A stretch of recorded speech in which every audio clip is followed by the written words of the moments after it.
നമസ്കാരം സുഹൃത്തുക്കളെ, ഞാൻ അബ്ദുൾ ജലീൽ, ഫിസിയോതെറാപ്പിസ്റ്റ്.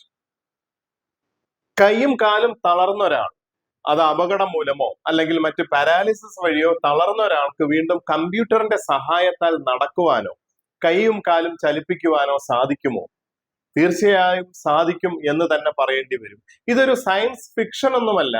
ഇലോൺ മസ്കിന്റെ കമ്പനിയായ ന്യൂറാലിങ്ക് അത് BCI, അതായത് ബ്രെയിൻ കമ്പ്യൂട്ടർ ഇന്റർഫേസ് വഴി നമുക്ക് കാണിച്ചു തന്ന അല്ലെങ്കിൽ നമുക്ക് സാധിപ്പിച്ചു തന്ന ഒരു അത്ഭുതമാണിത്.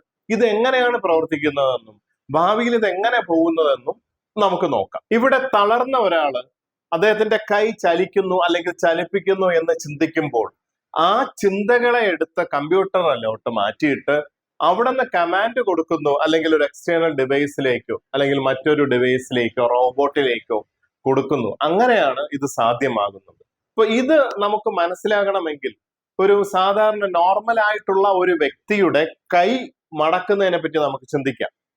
എങ്ങനെയാണ് അത് സാധ്യമാവുന്നത്? ആദ്യം ആ ചിന്ത നമ്മുടെ മനസ്സിൽ വരുന്നു, നമ്മുടെ തലച്ചോറിൽ, ബ്രെയിനിൽ. അപ്പൊ ആ ചിന്തകള് ഒരു ഇലക്ട്രിക്കൽ സിഗ്നൽസ് ആയിട്ട്, ആക്ഷൻ പൊട്ടൻഷ്യൽ ആയിട്ട് അല്ലെങ്കിൽ ഇമ്പൾസസ് ആയിട്ട് മാറുന്നു. ഇലക്ട്രിക്കൽ സിഗ്നൽ, നമ്മുടെ വൈദ്യുത സിഗ്നൽസ് ഉണ്ടാവുമല്ലോ, ഇതിന്റെ മൊബൈലിന്റെ അതുപോലുള്ള ഒരു സിഗ്നൽ ആയിട്ട് നമുക്ക് സങ്കല്പിക്കാം. അങ്ങനെ ആ ഒരു സിഗ്നൽ നമ്മുടെ തലച്ചോറിൽ ഉണ്ടായിട്ട് അത് തലച്ചോറിന്റെ പല ഭാഗത്തിലൂടെ ബേസൽ ഗാംഗ്ലിയൽ മോഡുലേഷൻ വരും, സെറിബെല്ലം മോഡുലേഷൻ വരും. അങ്ങനെ ഇത് സ്പൈനൽ കോഡിൽ എത്തുന്നു, നമ്മുടെ സുഷ്മനയിൽ. സ്പൈനൽ കോഡിൽ നിന്നും ആ കൺസേൺഡ് ഞരമ്പ് വഴി ഇത് കറണ്ടാണ് ഈ പാസ് ചെയ്യുന്നത്, നമ്മുടെ ഈ മസിൽസിലേക്ക് എത്തുകയും ആ കറണ്ട് ഈ മസിൽസിനെ ഉദ്ദീപിപ്പിക്കുന്നത് കാരണം കൈ മടങ്ങുകയും ചെയ്യുന്നു. ഇങ്ങനെയാണ് നമുക്കൊരു മൂവ്മെന്റ് സാധ്യമാകുന്നത്. Doctor Hans Berger, German scientist ആണ്. ഇദ്ദേഹം 1924 ഇലക്ട്രിസിറ്റി നമ്മുടെ തലച്ചോറിൽ ഉണ്ടെന്നും അതിന് സിഗ്നൽസ് ഉണ്ടെന്നും അത് നമുക്ക് പിടിച്ചെടുക്കാൻ സാധിക്കുമെന്നും കണ്ടുപിടിച്ചു. അത് തന്നെയാണ് ഇന്നും നമ്മുടെ അപസ്മാരം പോലുള്ള രോഗത്തിന് EEG, ഇലക്ട്രോ എൻസെഫലോഗ്രാം ഉപയോഗിച്ച് നമ്മൾ കണ്ടുപിടിക്കുന്നത്. EEG. അപ്പൊ ഇതിനൊരു രസകരവും അത്ഭുതകരവുമായ ഒരു കഥയുണ്ട്. നടന്ന സംഭവം തന്നെയാണ്. ഇദ്ദേഹം, ഈ ഡോക്ടർ ഹാൻസ്ബർഗ്, ആദ്യം ജർമ്മൻ പട്ടാളത്തിൽ, ജർമ്മൻ കുതിരപ്പടയിൽ ജോയിൻ ചെയ്തു. അപ്പോ ഒരു ദിവസം ഇദ്ദേഹം കുതിരയുടെ മുകളിൽ നിന്നും വീണിട്ട് ഏകദേശം ഒരു ഫേറ്റൽ ഇഞ്ചുറി തന്നെ ആയിരുന്നു. അപ്പൊ വളരെ ദുർഘടമായ അവസ്ഥയിൽ പെട്ടെന്ന് ഇദ്ദേഹത്തിന്റെ സിസ്റ്ററിനെ ആലോചിച്ചു. രക്ഷയ്ക്ക് വേണ്ടിയിട്ട് സിസ്റ്ററിനെ വിളിക്കുകയും ആലോചിക്കുകയും ഒക്കെ ചെയ്തു അങ്ങോട്ട് എത്തുവാൻ. അപ്പം 100 കിലോമീറ്ററുകൾക്ക് അപ്പുറത്തുള്ള സിസ്റ്റർക്ക് പെട്ടെന്ന് ഇദ്ദേഹത്തിന് അനിയന് എന്തോ അപകടം സംഭവിച്ചിട്ടുണ്ട്, എന്തോ ബുദ്ധിമുട്ട് സംഭവിച്ചിട്ടുണ്ടെന്ന് മനസ്സിലായി. അത് മനസ്സിലാവുകയും അച്ഛനോട് ഇത് പറയുകയും അച്ഛൻ ടെലിഗ്രാം ചെയ്യുകയും ചെയ്തു. അപ്പൊ ഇത് പിൽക്കാലത്ത് ഇദ്ദേഹത്തിന്റെ ചിന്ത ഇത് തന്നെയായി. അപ്പൊ ഇതൊരു ടെലിപ്പതി. നമ്മൾ ചിന്തിക്കുന്നത് മറ്റൊരാൾക്ക് എത്ര കിലോമീറ്ററിലുണ്ട് മുമ്പിലാണെങ്കിലും അവർക്ക് കിട്ടും എന്നുള്ളത് മനസ്സിലായി. അതാണ് ടെലിപ്പതി ആയിട്ട് മാറിയത്. അപ്പൊ ഇങ്ങനെ ഒരു ബ്രെയിൻ സിഗ്നൽസ് ഉണ്ട് എന്ന് 1924 മുതലേ നമുക്ക് അറിയാം. അപ്പൊ ഈ ന്യൂറാലിങ്ക്, ഇലോൺ മസ്കിന്റെ കമ്പനി, എങ്ങനെയാണ് അത് സാധ്യമാക്കിയത് നോക്കാം. ആദ്യമായിട്ട് അവര് ഈ തലയോട് തുരന്നിട്ട് ഇതിനകത്തേക്ക് വളരെ ചെറിയൊരു ചിപ്പ് ഇതിന്റെ മുകളിലാക്കി ഘടിപ്പിച്ചിട്ടുണ്ട്. ആ ചിപ്പ്, അതിൽ നിന്നും ഉത്ഭവിക്കുന്ന അസംഖ്യം നാരുകൾ, ചെറിയ ചെറിയ ചെറിയ ഇലക്ട്രോഡ്സ് രക്തക്കൊഴലുകളെ ബുദ്ധിമുട്ടിപ്പിക്കാതെ ഉള്ളിലോട്ട് ഇറങ്ങി. എവിടെയാണോ കൂടുതൽ ഇറങ്ങിയത് എന്ന് വെച്ചാൽ നമ്മുടെ മോട്ടോർ കോർട്ടക്സ്, അതായത് നമ്മുടെ ചിന്തകള് മൂവ്മെന്റ് ആക്കുവാൻ സഹായിക്കുന്ന അത് തരുന്ന മോട്ടോർ കോർട്ടക്സിലാണ് കൂടുതലും ഇലക്ട്രോഡ്സ് ഇറങ്ങിയത്. അങ്ങനെ 100 വളരെ മൈൽഡ് ആയിട്ടുള്ള ഇലക്ട്രോഡ്സ് ബ്രെയിനകത്തേക്ക് കൊണ്ടുപോയി. അപ്പൊ അത് സാധാരണ മനുഷ്യർക്ക് സാധ്യമല്ലാത്തത് കാരണം റോബോട്ടിക് സർജറി വഴിയാണ് അതിനെ ആ രീതിയിൽ കൊണ്ടുപോയി വെച്ചത്.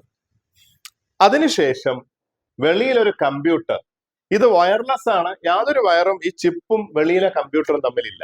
അപ്പോ ഒരാളിന്റെ ഒരു ചിന്ത മനസ്സിൽ, എന്റെ കൈ അല്ലെങ്കിൽ കാൽ അനങ്ങണം എന്ന് നമ്മൾ ചിന്തിക്കുമ്പോൾ ആ ചിന്തകൾ ഇവിടെ ഇലക്ട്രിക്കൽ സിഗ്നൽസ് ആയിട്ട് മാറുകയും ആ ഇലക്ട്രിക്കൽ സിഗ്നൽസ് ഈ വയറുകൾ പിടിച്ചെടുക്കുകയും ഈ വയേഴ്സ് നേരെ ചിപ്പിലേക്ക് ഇലക്ട്രിക്കൽ സിഗ്നൽ എത്തിക്കും. ചിപ്പ് ആ ഇലക്ട്രിക്കൽ സിഗ്നൽസ് കമ്പ്യൂട്ടറിലേക്ക് കൊടുക്കും. ആർട്ടിഫിഷ്യൽ ഇന്റലിജൻസ് വഴി അത് എന്തിനു വേണ്ടിയിട്ടുള്ള ഇലക്ട്രിക്കൽ സിഗ്നൽ ആണെന്ന് അവിടെ മനസ്സിലാക്കുകയും ആ സിഗ്നലിനെ മറ്റൊരു ഇലക്ട്രിക്കൽ കറണ്ട് ആക്കി മാറ്റുകയും ചെയ്യും. അതിനുശേഷം ഈ ഒരു കറണ്ട് നമ്മുടെ കയ്യിലേക്ക് കൊടുക്കുകയാണെങ്കിൽ നമ്മുടെ കൈക്ക് അനങ്ങാൻ സാധിക്കും. അല്ലെങ്കിൽ നമ്മുടെ കയ്യിൽ ഒരു എക്സോസ്കെലിട്ടൺ അല്ലെങ്കിൽ മറ്റൊരു കൃത്രിമ കൈയാണ് ഘടിപ്പിച്ചിട്ടുണ്ടെങ്കിൽ നമുക്ക് ആ മൂവ്മെന്റ് സാധ്യമാവും കറണ്ട് വഴി. ഈ രീതിക്കാണ് ഇത് ഫങ്ഷൻ ചെയ്യുന്നത്. അപ്പൊ ഇവിടെ ആദ്യമായിട്ട് ഇത് ചെയ്തത് ഒരു പേജർ എന്ന് പറയുന്ന മങ്കിയിലാണ്. പോങ് എന്ന് പറയുന്ന ഒരു വീഡിയോ ഗെയിം കളിക്കുവാൻ പേജർ എന്ന് പറയുന്ന മങ്കിയിലാണ് ഇത് ചെയ്തത്. 2021 ഈ സംഭവം റിലീസ് ചെയ്തത്. പേജർ എന്ന് പറയുന്ന ഒരു മങ്കി ഇതിനെ ഒരു വീഡിയോ ഗെയിം കളിക്കാനായിട്ട് ഏർപ്പാടാക്കിയ രസകരമായ ഒരു കാര്യമാണ്. അപ്പൊ ഇതിന് ഒരു കുഴല് വഴി ബനാന സ്മൂത്തി വെച്ചിട്ടുണ്ട്. അപ്പൊ ഇത് ജോയ് സ്റ്റിക്കും കൊടുത്തിട്ടുണ്ട്. അപ്പൊ ഈ ജോയ് സ്റ്റിക്ക് പിടിച്ച് ഇങ്ങനെ പയ്യെ തിരിച്ച് ഇങ്ങനെ തിരിക്കുന്നതിനനുസരിച്ച് ഈ കളിയിൽ വിജയിക്കുമ്പോൾ ഇവന് സ്മൂത്തി കിട്ടും. അപ്പൊ കുറച്ച് കഴിഞ്ഞപ്പോ ഇദ്ദേഹത്തിന് മനസ്സിലായി ജോയ് സ്റ്റിക്ക് ഏത് രീതിയിൽ തിരിച്ചാൽ അവന് സ്മൂത്തി കിട്ടും. അപ്പൊ അവന്റെ ബ്രെയിനിൽ ചിന്ത വന്നു, ഇങ്ങനെ തിരിക്കുമ്പോ കയ്യിൽ അത് തിരിച്ചു, സ്മൂത്തി കിട്ടി. ഇങ്ങനെ കുറെ കളിച്ചതിന് ശേഷം അപ്പൊ ഇദ്ദേഹത്തിന്റെ തലയില് 2 ചിപ്പ് ബ്രെയിനിൽ ഘടിപ്പിച്ചിട്ടുണ്ട്. നേരത്തെ ഈ പറഞ്ഞ പോലുള്ള സിഗ്നൽസ് പുറത്തോട്ട് കമ്പ്യൂട്ടറിലോട്ട് കണക്ട് ചെയ്തിട്ടുമുണ്ട്. കുറച്ച് കഴിഞ്ഞപ്പോൾ സയന്റിസ്റ്റ് ഈ ജോയ് സ്റ്റിക്കിന്റെ കറണ്ട് വിച്ഛേദിച്ചു, കട്ടാക്കി. അപ്പോൾ ഇതും ശരിക്കും കമ്പ്യൂട്ടറായിട്ട് ബന്ധമില്ല. പകരം ബ്രെയിനിൽ നിന്നുള്ള കണക്ഷൻ നേരത്തെ പറഞ്ഞ ന്യൂറാലിങ്ക് ടെക്നിക് വഴി കമ്പ്യൂട്ടറിൽ പോകുന്നു. കമ്പ്യൂട്ടർ ജോയ് സ്റ്റിക്കിന് കൊടുക്കുന്നു. പക്ഷെ ഇദ്ദേഹം ഇവിടെ ഇങ്ങനെ അനക്കിക്കൊണ്ടിരിക്കും, പക്ഷെ ജോയ് സ്റ്റിക്കിന്റെ കറണ്ട് വർക്കാവുന്നില്ല. അപ്പോ ഈ മങ്കി ഇത് ഇങ്ങനെ തിരിയണമെന്ന് ചിന്തിക്കുമ്പോഴത്തേക്കും ശരിക്കും ഈ ചിന്തകളെ കമ്പ്യൂട്ടർ എടുത്തിട്ട് ജോയ് സ്റ്റിക്കിന്റെ മറുഭാഗത്തു കൂടി ആ സിഗ്നൽസ് കൊടുക്കുകയും ആ ഗെയിം കളിക്കുകയും ചെയ്തു. അപ്പൊ ഇതാണ് ആദ്യത്തെ ട്രയല് നമുക്ക് പറഞ്ഞു തന്ന പേജർ എന്ന് പറയുന്ന മങ്കിയുടെ ട്രയല്. ഇനി 2024 ബാരോ മെഡിക്കൽ യൂണിവേഴ്സിറ്റിയില് ഫസ്റ്റ് ഹ്യൂമൻ ട്രയൽ, ആദ്യത്തെ മനുഷ്യന്റെ ട്രയൽ, അത് നമുക്ക് നോക്കാം. 2024 നൊളാൻ ആർബോ എന്ന് പറയുന്ന വ്യക്തിയുടെ ഇദ്ദേഹം ഡൈവിംഗ് പരിശീലനത്തിനിടയിൽ വീണ് കഴുത്തൊടിയുകയും കഴുത്തിന് കീഴ്പോട്ട് പൂർണ്ണമായും ചലനശേഷി നഷ്ടപ്പെട്ട ഒരു വ്യക്തിയുമായിരുന്നു. നാക്കും തലയും മാത്രമേ അനങ്ങുള്ളൂ. ഇങ്ങനെയുള്ള ഒരു വ്യക്തിയായിരുന്നു നൊളാൻ ആർബോ. അപ്പൊ ഇദ്ദേഹത്തിലാണ് ഈ പരീക്ഷണം നടത്തിയത്. ചിപ്പ് വെച്ചു ഘടിപ്പിച്ചു ഒക്കെ ചെയ്തു. പക്ഷെ ഔട്ട്പുട്ട് എന്തായിരുന്നു വെച്ചാൽ ഇദ്ദേഹം ചിന്തിക്കുമ്പോൾ ഇദ്ദേഹത്തിന്റെ കമ്പ്യൂട്ടർ കർസർ പുള്ളിക്ക് മാറ്റാൻ പറ്റുമായിരുന്നു, ഗെയിംസ് കളിക്കാൻ പറ്റുമായിരുന്നു, ചെസ് പോലുള്ള ചിന്തിക്കുമ്പോൾ കമ്പ്യൂട്ടർ എടുത്തിട്ട് ആ സ്ക്രീനിൽ അത് മാറ്റം വരും, ക്ലിക്ക് ചെയ്യും, ബ്രൗസ് ചെയ്യാൻ പറ്റും. ഇദ്ദേഹത്തിന് കൈ ഫ്രീ ആയിട്ട് വെച്ചുകൊണ്ട് തന്നെ ഓക്കെ എനിക്ക് ഗൂഗിൾ ജെമിനി എടുക്കണം എന്ന് ചിന്തിക്കുമ്പോഴത്തേക്കും തന്നെ കർസർ ഗൂഗിൾ ജെമിനി ടൈപ്പ് ചെയ്ത് അദ്ദേഹത്തിന്റെ കമ്പ്യൂട്ടറിൽ സ്വയം ടൈപ്പ് ചെയ്ത് അങ്ങനെ വരും. അപ്പൊ ഈ രീതിയിലായിരുന്നു ഫസ്റ്റ് ഹ്യൂമൻ ട്രയല് ഉണ്ടായിരുന്നു. ഇനി സ്ഥിരം സംഭവിക്കുന്ന പോലെ ചൈനക്കാർ വന്നു. 2026 ഈ സാധനം അവർ ഷാങ്ഹായ് മാർക്കറ്റിൽ വിൽക്കാൻ വെച്ചു. അത് അവര് കൊമേഴ്സ്യലി മാർക്കറ്റ് അവര് പിടിച്ചടക്കി. അപ്പോ അവര് ഫസ്റ്റ് ഹ്യൂമൻ ട്രയലില് ഇങ്ങനെ കസർ മാത്രം കൺട്രോൾ ചെയ്യുമെങ്കിൽ ഇവര് തളർന്ന ഒരു വ്യക്തി, ബോറുകോങ് ആണ് ആ കമ്പനിയുടെ പേര്, തളർന്ന ഒരു വ്യക്തിയുടെ കയ്യിൽ എക്സോസ്കെലിട്ടൺ ഈ നമ്മുടെ കാര്യങ്ങളെ ഘടിപ്പിച്ചിട്ട് ചെയ്യുമല്ലോ. ഇപ്പൊ ഇവിടെ കണ്ടില്ലേ, നമ്മുടെ ഉമ്മയുടെ കൈ അനക്കാൻ വയ്യ, അപ്പൊ നമ്മൾ എക്സ്റ്റേണൽ ഡിവൈസ് കൊടുത്ത് ഇങ്ങനെ അനക്കുകയാണ്. ഇപ്പൊ ഇതേപോലുള്ള ഒരു എക്സോസ്കെലിട്ടൺ ഘടിപ്പിച്ച ഒരാളിന്റെ കയ്യില് ബ്രെയിൻ ചിപ്പ് വഴി അവർ വെക്കുകയും അദ്ദേഹത്തിന് ഒരു ഗ്ലാസ്സിലെ പാനീയം എടുത്ത് കുടിക്കുവാൻ സാധിക്കുകയും ചെയ്യും. കഴുത്തിന് കീഴ്പോട്ട് തളർന്ന ഒരു വ്യക്തിയാണ്. അപ്പോ ഒരു ഫങ്ഷണൽ ഹ്യൂമൻ ട്രയല് ചൈന കൊണ്ടുവന്നു. മാത്രമല്ല ഈ സാധനം അവർ വിൽക്കാനും വെച്ചു. അപ്പൊ ഇതാണ് ഇപ്പോ ലേറ്റസ്റ്റ് 2026 നടന്ന സംഭവം. ഇനി ആസ് എ ഫിസിയോതെറാപ്പിസ്റ്റ്, ഞങ്ങൾ 25 വർഷമായി ഞാൻ ഈ ഫീൽഡില്, ഞങ്ങൾക്കും ഇതുപോലുള്ള കുറെ സ്വപ്നങ്ങളുണ്ട്. അതായത് ഉദാഹരണത്തിന് ഈ സാധനം ന്യൂറാൻ ലിങ്ക് ഡെവലപ്പായി വന്നു കഴിഞ്ഞാൽ അരക്ക് കീഴ്പോട്ട് തളർന്നവർ, കഴുത്തിന് കീഴ്പോട്ട് തളർന്നവർ, അപ്പൊ ഉദാഹരണമായി കഴുത്തിന് ഇത് ബ്രെയിന് സ്പൈനൽ കോഡ്. അപ്പൊ ഈ സ്പൈനൽ കോഡ് കട്ടായിട്ടാണ് പോവാത്തത്. അപ്പോ നമ്മുടെ ഒരു സ്വപ്നം, അതും പറയാമല്ലോ, ഇവിടെ നിന്ന് ഇമ്പൾസ് ജനറേറ്റ് ചെയ്യുന്നു, അത് കമ്പ്യൂട്ടർ എടുക്കുന്നു, കമ്പ്യൂട്ടർ എടുത്തിട്ട് ഇവിടെ കൊടുക്കുക തിരിച്ച്, അതായത് ഇവിടെ ബൈപ്പാസ് ചെയ്യുക.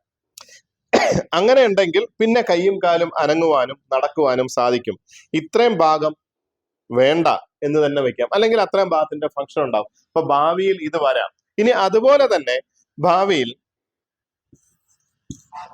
ഒരാളുടെ കൈയും കാലും തന്നെ ഫങ്ഷണൽ ഇലക്ട്രിക്കൽ സ്റ്റിമുലേഷൻ, മനസ്സിൽ കാല് ചലിക്കുന്നു എന്ന് ചിന്തിക്കുമ്പോൾ മുന്നോട്ട് നീങ്ങി ഇവിടെ നമ്മുടെ ഇലക്ട്രിക്കൽ സ്റ്റിമുലേഷൻ ഉണ്ടല്ലോ, നമ്മുടെ മസിൽസ് ഒക്കെ അനക്കുന്നത് ഇതുപോലെ നമ്മൾ കറണ്ട് കൊടുത്തു കഴിഞ്ഞാൽ ആ മസിൽ ആക്റ്റീവ്. അങ്ങനെ ഫങ്ഷണൽ ഇലക്ട്രിക്കൽ സ്റ്റിമുലേഷൻ വഴി ഇങ്ങനെ നടക്കുവാൻ സാധിക്കും എന്നൊരു ആഗ്രഹം. പിന്നെ അതുപോലെ തന്നെ നമ്മൾ കൊച്ചു കുട്ടികളുടെ ട്രീറ്റ്മെന്റിൽ ഇത് ഔട്ട്പുട്ടാണ്, ബ്രെയിനിൽ നിന്നുള്ള ഔട്ട്പുട്ട് സ്വീകരിക്കുന്നു. ഇങ്ങനെ ഔട്ട്പുട്ട് സ്വീകരിക്കുന്നെങ്കിൽ every action has an equal and opposite reaction. നമുക്ക് തിരിച്ചും ഇൻപുട്ടും കൊടുക്കാൻ പറ്റുമല്ലോ. അപ്പൊ നമ്മുടെ പീഡിയാട്രിക് ചികിത്സകളിൽ തിരിച്ച് ഇൻപുട്ട് കൊടുക്കുവാൻ സാധിക്കുമെങ്കിൽ, അവരെ കൊണ്ട് പല രീതിയിലുള്ള കാര്യങ്ങൾ നമുക്ക് മൂവ്മെന്റ് കൊടുക്കാൻ സാധിക്കുമെങ്കിൽ, ന്യൂറോ പ്ലാസ്റ്റിസിറ്റി, ബ്രെയിനിനെ പഠിപ്പിച്ചെടുക്കുന്ന പുതിയ പാത്വേ ഫോം ചെയ്യുന്ന, പുതിയ ന്യൂറൽ ലിങ്ക്സ് ഫോം ചെയ്യുന്ന ന്യൂറൽ പ്ലാസ്റ്റിസിറ്റി, ബ്രെയിനിന്റെ പ്ലാസ്റ്റിസിറ്റിയെ നമുക്ക് ഡെവലപ്പ് എടുക്കുവാൻ സാധിക്കും. വരും ഭാവിയിൽ അങ്ങനെ ഒന്നും ഉണ്ടാവും എന്ന് തന്നെയാണ് ഞങ്ങൾ പ്രതീക്ഷിക്കുന്നത്. പിന്നെ ഇപ്പോ ഇത് തലച്ചോറ് തലയോട് തുറന്നിട്ടാണ് ഇത് വെക്കുന്നത്. ഇനി നോൺ ഇൻവേസീവ് ആയിട്ട് വെളിയിൽ കൂടി തന്നെ ഈ സിഗ്നൽസ് നമുക്ക് കിട്ടുവാൻ സാധിക്കുമെങ്കിൽ അതിനുള്ള മെഷീൻസ് ഇറങ്ങിയ ഈ സർജറിയെ ഇല്ലാതെ തലയിൽ ചിപ്പ് ഘടിപ്പിക്കുക, ഇത് മൂവ്മെന്റിലേക്ക് എത്തുക, സർജറി ഒഴിവാക്കിക്കൊണ്ട് ഭാവിയിൽ വരും എന്നും പ്രതീക്ഷയുണ്ട്, അത് ആഗ്രഹിക്കുന്നുണ്ട്. ഇനി ആദ്യം ഞാൻ പറഞ്ഞല്ലോ ഡോക്ടർ ഹാൻസ്ബർഗിന്റെ കാര്യം, ടെലിപ്പതി.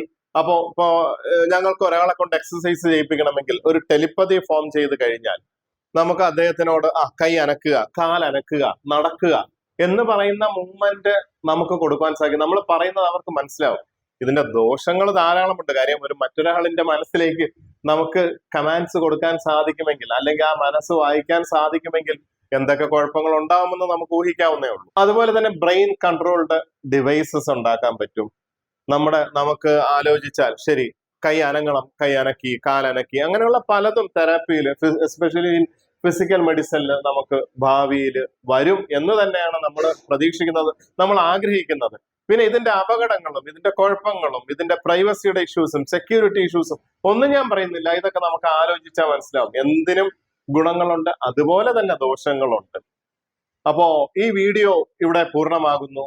ഇത് നിങ്ങളിലേക്ക് എത്തിക്കുവാൻ സാധിച്ചതിൽ അതിയായ സന്തോഷവും ഉണ്ട്.